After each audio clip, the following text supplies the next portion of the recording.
गुरदेव धन गुरदेव, जय संतां दे।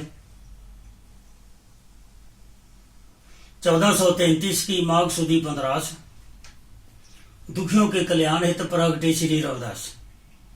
संत करमदास जी साहिब श्री गुरु रविदास जी महाराज दे जीवन दे यात्रा दे आरंभ की एक गवाही भरते हैं ਅਤੇ परमपिता परमात्मा अकाल पुरख अंतरजामी साहिब श्री गुरु रविदास महाराज जन्म तो उपरंत समूह मानवता की गल करते हैं। जिथे वो समाजिक भाईचारे की गल करते हैं उत्थे वो धर्म की गल भी करते हैं, जिथे वो भगती की गल करते हैं उत्थे वो समाजवाद की गल भी करते हैं, जिथे वो सुतंत्रता की गल करते हैं उत्थे वो अपने फर्जां की गल भी करते हैं। उन्होंने समाजिक तौर पर, आर्थिक तौर पर, सभ्याचारक तौर के उत्ते, आज़ादी के तौर के उत्ते किहो जिहा भारत का राज चाहिए, इसे उत्ते ऐसे विचार दिते हैं कि जिन्हां विचारां नूं बेगमपुरा लड़ी के तहत जुआनो ने भी एक्सेप्ट किया है। कार्ल मार्क्स तो पहला उन्होंने इस समाजवाद के उत्ते जिहड़ी भी गलबात की है, पर क्योंकि उन्होंने 151 साल 3 महीने तकरीबन 17 दिन इस धरती के उत्ते जीवन बतीत किया, तो उन्होंने गल जी मानवता की, भरातरी भावना की, इंसानियत की हमेशा की है। ऐसा चाहूँ राज में जहाँ मिले सबन को अन्न, छोट बड़े सब संभ से रविदास रहे प्रसन्न। ये सारी दुनिया जानती है कि इस दोहे का संबंध सिकंदर लोधी जी के नाल है, जिहड़े उन्होंने सेवक होए हैं, और ये हिस्ट्री जी हुणे हुणे उजागर भी हुई है। मैं ये एक ही गल कहनी चाहना कि सतगुरां ने संपूर्ण जीवन दे विच भारत तो लैके कई तक भी जिहड़ियां यात्रावां कीतियां उहदे विच उन्होंने मानवता की गल की है, उहदे विच उन्हें इंसानियत की गल की है। जिवें कि असीं एक बाणी का जे शुरू करिए तो आप कहने जैसे उन्हें कह के पराधीनता पाप है, जान रे रे वीर रविदास दास प्रधान, पराधीन से कौन करे है प्रीत। महाराज ने इंसान नूं जगाउण दी गल कीती है। महाराज ने स्थापित जिहड़े मापदंड सी मौके दे समय दे उन्हां नूं जगाउण दी गल कीती है। मैं एक गल यही कहने बहुत वधिया ढंग नाल कहनी चाहुंदा हां कि भारत नूं 4 वर्णां दे विच वंडिया गया।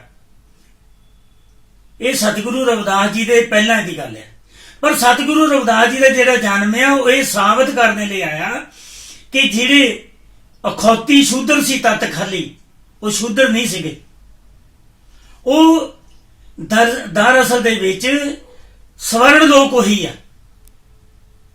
और जिहड़े समकाली या तत्काली उस वेले दे लोग अपने आप नूं अखौती कहाउंदे आ उच्च वर्णां दे, वो शूद्र आ।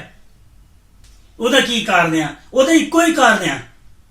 सतगुरु रविदास महाराज कहते जिहड़ा इंसान ये जानता आ कि परमात्मा एक है, सारे जीव परमात्मा दे बनाए हुए हैं, सानू परमात्मा दे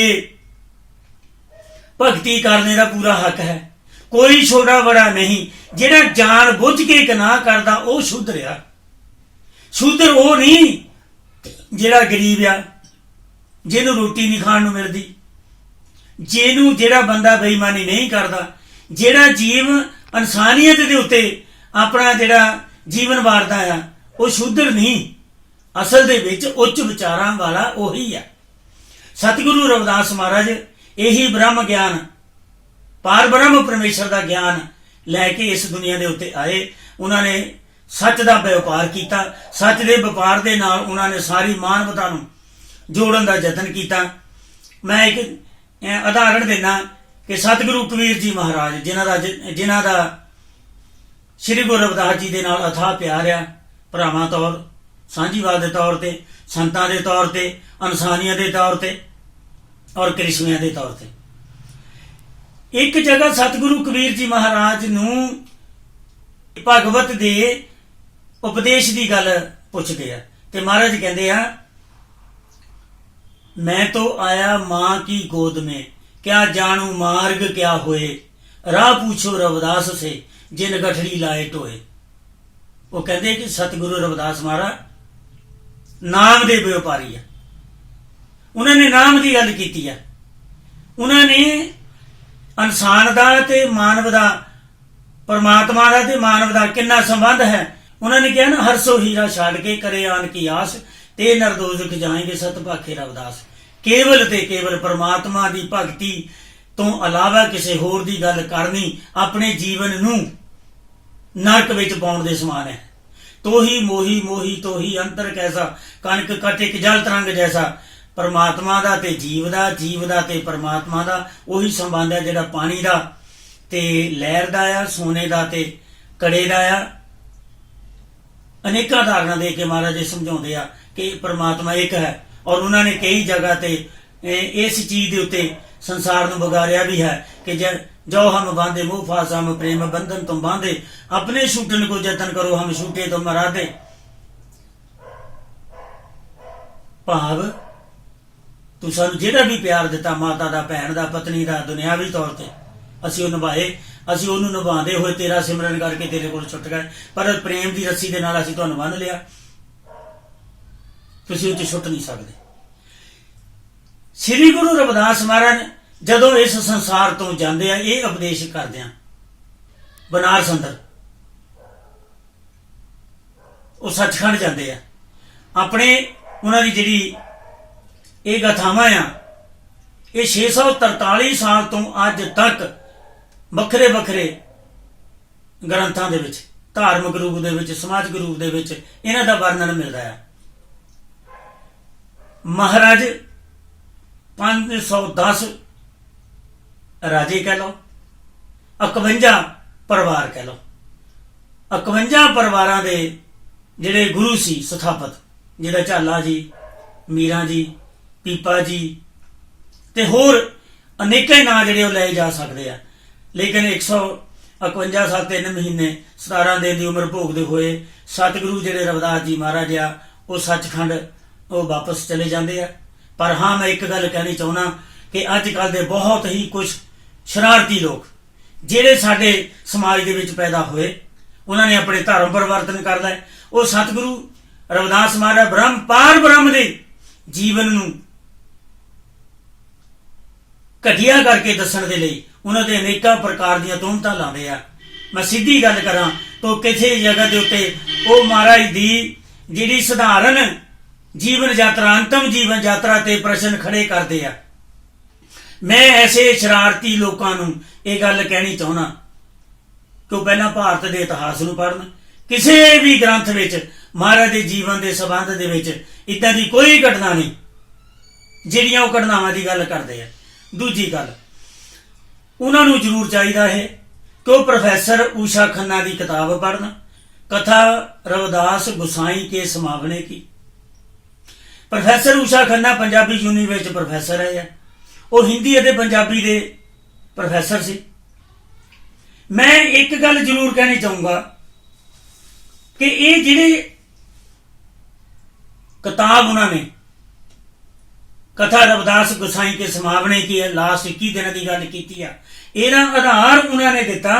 ਇੱਕ ਕਿਤਾਬ ਛਪੀ ਸੀ ਬਹੁਤ ਚਿਰ ਪਹਿਲਾਂ, ਮਸਲੇ ਸ਼ੇਖ ਫਰੀਦ ਦੇ। ਇਹਦੇ ਸੰਪਾਦਕ ਸਨ ਇੰਦਰ ਸਿੰਘ ਚੱਕਰਵਰਤੀ ਜੀ। ਉਹਨਾਂ ਨੇ ਇਹ ਡਾਕੂਮੈਂਟ ਦਾ ਆਪਣੀ ਭੂਮਿਕਾ ਦੇ ਪੰਨੇ ਦੇ ਵਿੱਚ ਵਰਣਨ ਕੀਤਾ ਹੈ। ਜਿੱਦਾਂ ਭੂਮਿਕਾ ਦੇ ਪੰਨੇ ਹੁੰਦੇ ਨਾ, ਊੜਾ ਐੜਾ ਈੜੀ ਸੱਸਾ, ਉਹਨਾਂ ਨੇ ਈੜੀ ਪੰਨੇ ਦੇ ਉੱਤੇ ਇਹਦਾ ਵਰਣਨ ਕੀਤਾ। ਫਿਰ ਇਹ ਸਾਰੇ ਡਾਕੂਮੈਂਟ ਪੰਜਾਬੀ ਹੱਥ ਲਿਖਤਾਂ ਦੀ ਸੂਚੀ ਇਹ ਭਾਸ਼ਾ ਵਿਭਾਗ ਦੇ ਕੋਲ ਆ। ਔਰ ਇਹ ਗੱਲ ਵੀ ਸਪਸ਼ਟ ਆ ਕਿ ਪਰਮਾਤਮਾ ਹਮੇਸ਼ਾ ਇਹਨਾਂ ਸੰਤਾਂ ਦੇ ਕੋਲ ਰਿਹਾ।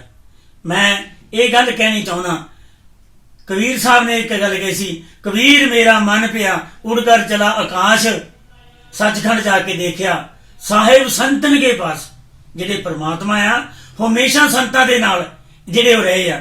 ਸੋ ਮੈਂ ਅੱਜ ਸਾਹਿਬ ਸ੍ਰੀ ਗੁਰੂ ਰਵਿਦਾਸ ਜੀ ਮਹਾਰਾਜ ਦੇ ਜੋਤੀ ਜੋਤ ਸਮਾਏ ਪੁਰਬ, ਜਿਹੜਾ 1528 ਈਸਵੀ ਦੇ ਵਿੱਚ ਹਾੜ ਦੀ ਸੰਗਰਾਂਦ ਨੂੰ ਹੋਇਆ, ਉਹਦੇ ਸੰਬੰਧ ਦੇ ਵਿੱਚ ਪਰਮ ਪਿਤਾ ਪਰਮਾਤਮਾ ਸਾਹਿਬ ਸ੍ਰੀ ਗੁਰੂ ਰਵਿਦਾਸ ਜੀ ਮਹਾਰਾਜ ਨੂੰ ਹੱਥ ਜੋੜ ਕੇ ਨਮਸਕਾਰ ਕਰਦਾ ਹਾਂ। ਔਰ ਉਹਨਾਂ ਨੂੰ ਇਹ ਸ਼ਰਧਾਂਜਲੀ ਭੇਟ ਕਰਦਾ ਹਾਂ ਜਿਨ੍ਹਾਂ ਨੇ ਇਸ ਕੌਮ ਨੂੰ ਗਰੀਬਾਂ ਦੀ, ਦਲਿਤਾਂ ਦੀ, ਮਜ਼ਲੂਮਾਂ ਦੀ, ਨਿਆਸਰਿਆਂ ਦੀ, ਵਿਆਸਰਿਆਂ ਦੀ ਬਾਂਹ ਫੜ ਕੇ ਉਹਨਾਂ ਨੂੰ ਜੱਗ ਦੇ ਵਿੱਚ ਇੱਕ ਵਧੀਆ ਜੀਵਨ ਜਿਉਣ ਦਾ ਜਿਹੜਾ ਆ ਉਹ ਮੌਕਾ ਦਿੱਤਾ, ਔਰ ਉਹਨਾਂ ਨੂੰ ਇਸ ਕਲਯੁਗ ਦੇ ਵਿੱਚ ਪਰਮਾਤਮਾ ਦਾ ਸਿਮਰਨ ਕਰਨ ਦਾ ਹੱਕ ਲੈ ਕੇ ਦਿੱਤਾ।